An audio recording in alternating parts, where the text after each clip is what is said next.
Welcome to Betting with Benny on the FTN Network, sponsored by FTN Bets. I'll be your host, Benny Ricciardi, and today we're going to take our first look at Week 17 NFL lines. So let's start with the NFC East. First game we're going to talk about is the Washington Redskins against the Philadelphia Eagles. The Redskins are 6-9, currently the team leading the East. If the Redskins win this game, they're in. That's really all you need to know. If they win, they're in. If they lose, they're definitely out the way that the numbers all work out. Seems like nobody wants to win this division this year, but the Redskins are the ones in the driver's seat. They control their own destiny. They are 9-6 against the spread this year, 5-10 to the over, coming off a loss to Carolina 20-13 last week. They take on a Philadelphia Eagles team that is 4-10-1 on the year, 5-10 against the spread, 7-8 to the over, and coming off a loss to the in-division rival Dallas Cowboys 37-17 last week. So what's my number on this game? My number on this game is actually pretty interesting. I basically have this game as a pick'em if Alex Smith is not going to be the quarterback for the Washington football team this week.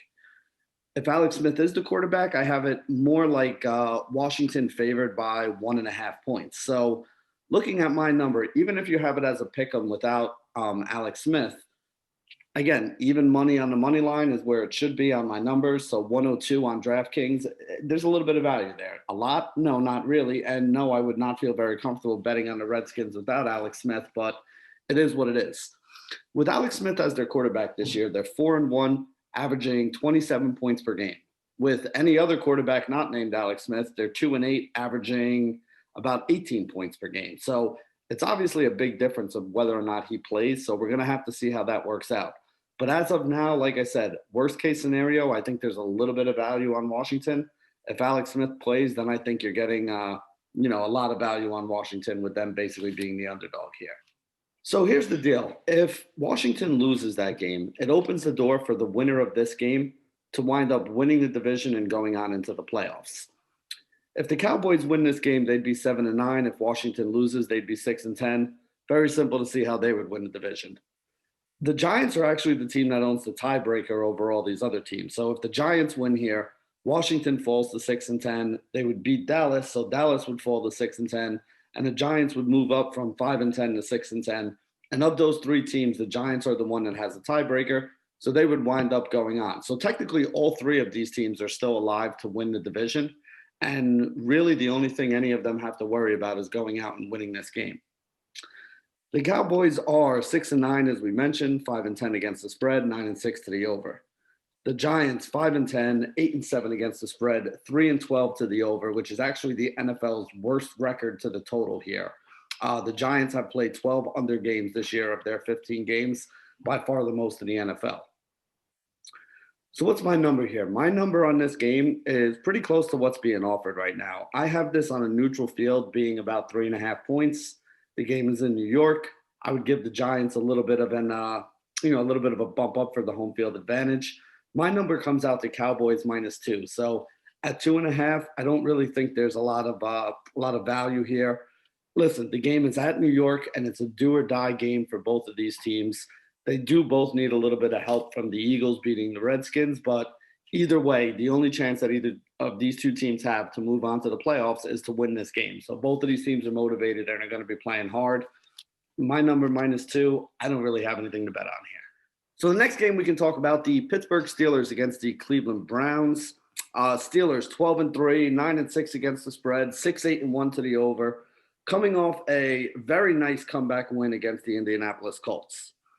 They have already clinched a playoff spot here, and they're going to wind up as either the number 2 or number 3 seed. They've won their division. They're, going to have a softer game in the first round here.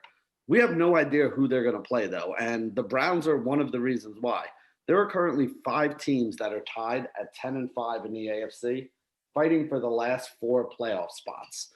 So one of those 5 teams is going to get knocked out. It's either going to be Cleveland, Tennessee, Miami, Baltimore, or Indianapolis. And there are so many different scenarios that I can't even really list them all here for you. But basically, as of right now, this is a game that if the Browns win, the Browns are going to get in at 11-5. Even if all the other teams win as well, they are currently in one of those playoff spots. Let's see. The Browns are 10-5, as we mentioned, 6-9 against the spread, 8-7 to the over, coming off a horrendous loss to the New York Jets. COVID wide receiver room problem they had last week. They wound up playing without basically their top three wide receivers. They were using the tight ends, they were using the running backs. They had one or two other random guys that they picked up off of, their practice squad. I mean, it wasn't a very good performance for them, but they definitely should have been better. And I don't know what's going to happen here this week. I don't know if the Browns are going to have those guys back. I assume those guys are going to be back, but, we have seen stranger things happen so far this year. I think the bigger question is, do the Steelers actually care about this game?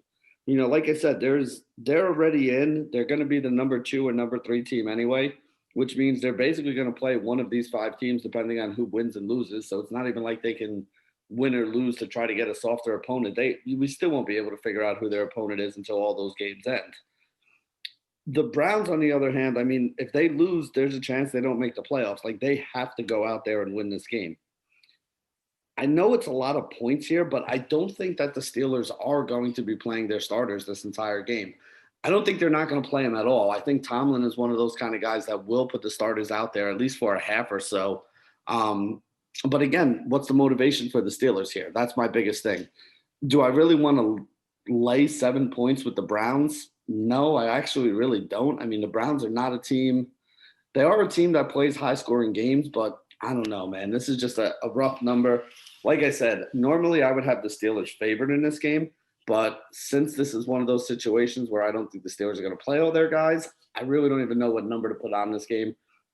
I guess 7 is a decent number if the Steelers are sitting all their guys. If their guys are going to be playing most of the game, though, I don't know if I really want to lay 7. I think that's a pretty big number, and I'll probably stay away from it.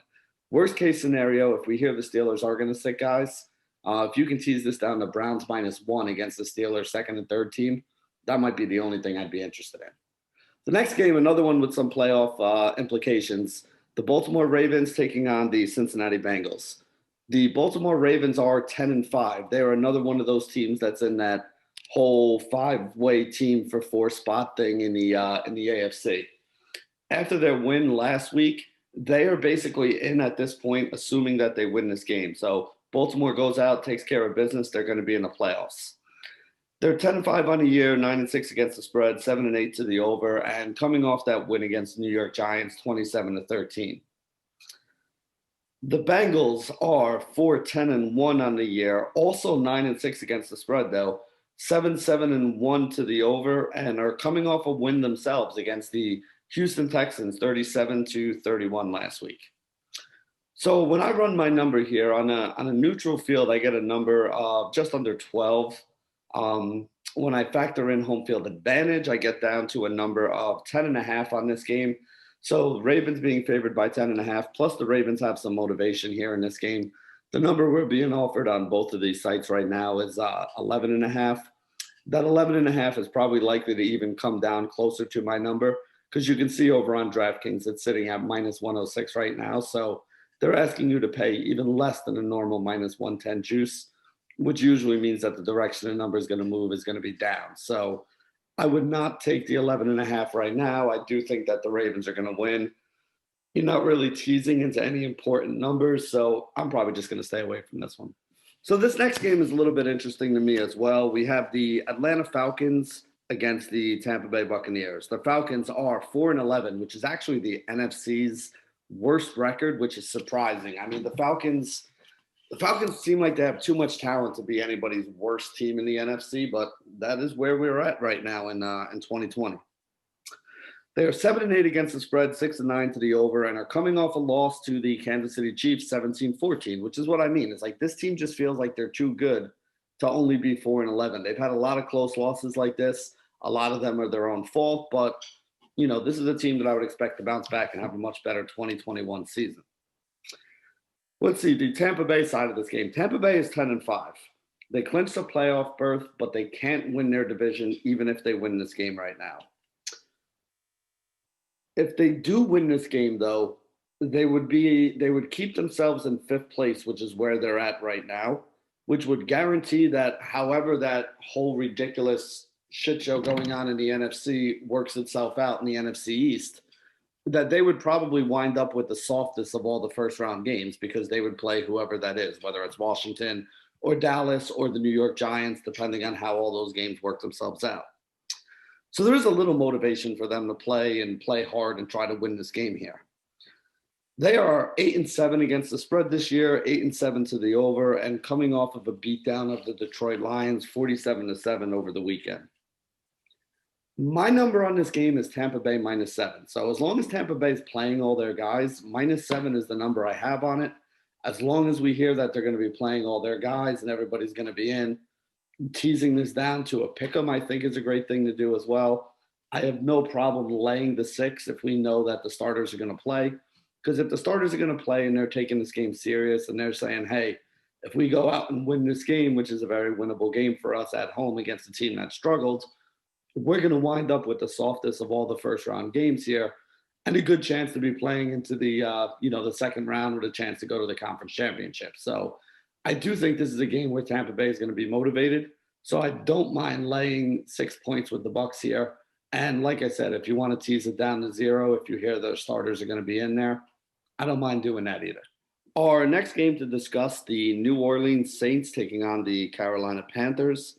The Saints are 11-4. They have clinched their division, currently tied with the second best record in the NFC. They are 1 game behind the Green Bay Packers, tied with the Seattle Seahawks. So they're going to either wind up as the number 2 or number 3 seed, depending on how that all works out.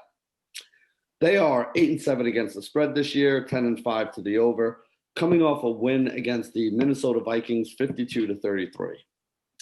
The other side of this game, the Carolina Panthers are 5-10, 9-6 against the spread, 7-8 to the over, and coming off a win against the division-leading Washington Redskins, 20-13 over the weekend. I mean, I'm looking at this that the Saints are a team that are 10 points better than the Carolina Panthers.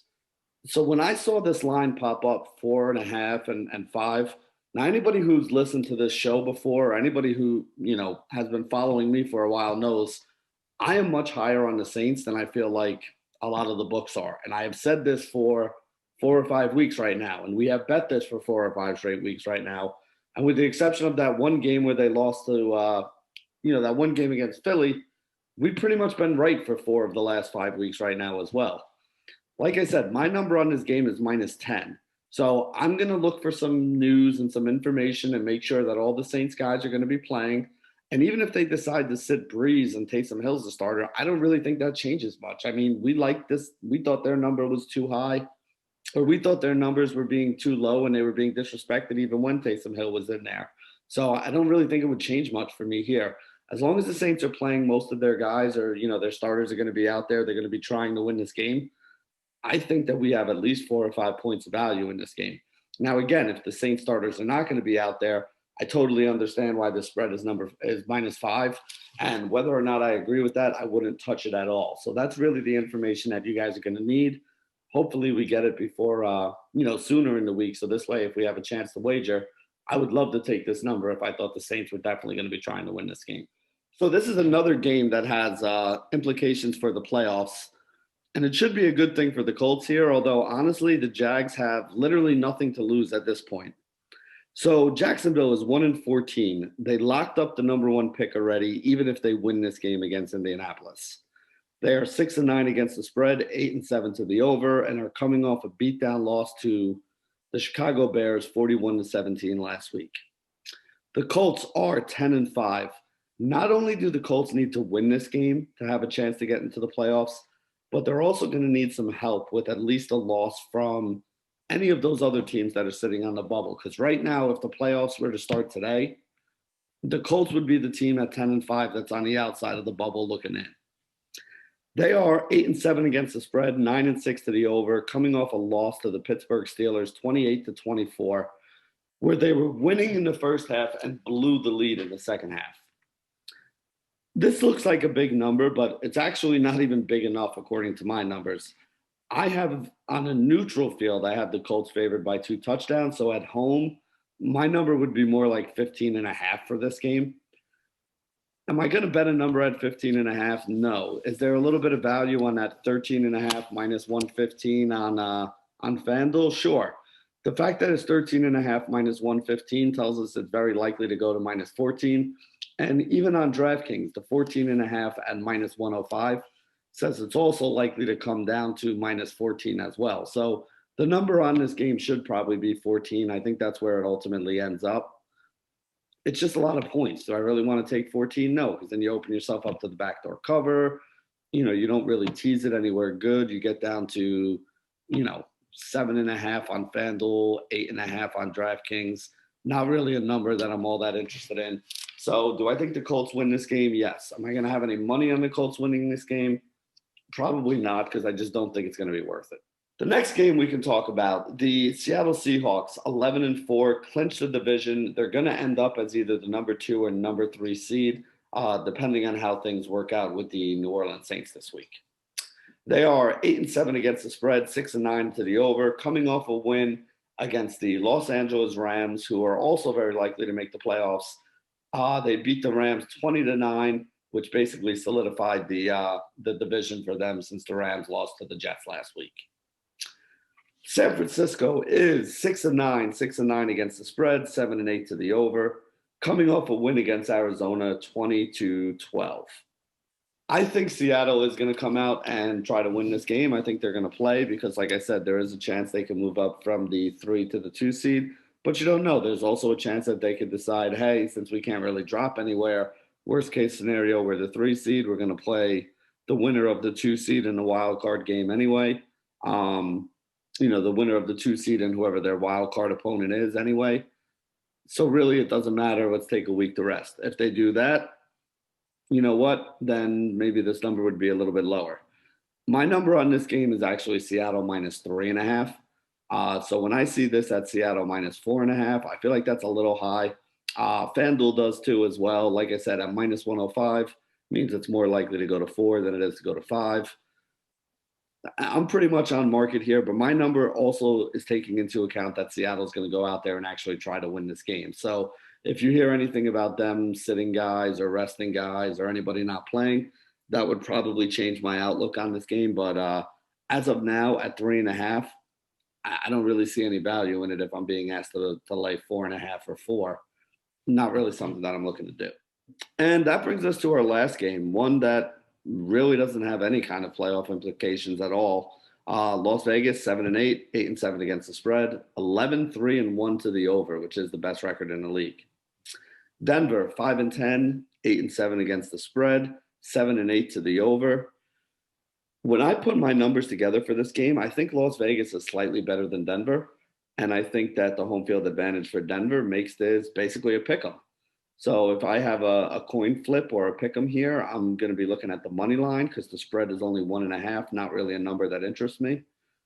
Money line on the Raiders at 100 on DraftKings is where I think it should be. So if you're looking for a little bit of value, the value is on FanDuel at plus 104. That's basically the way that I'm looking at it here.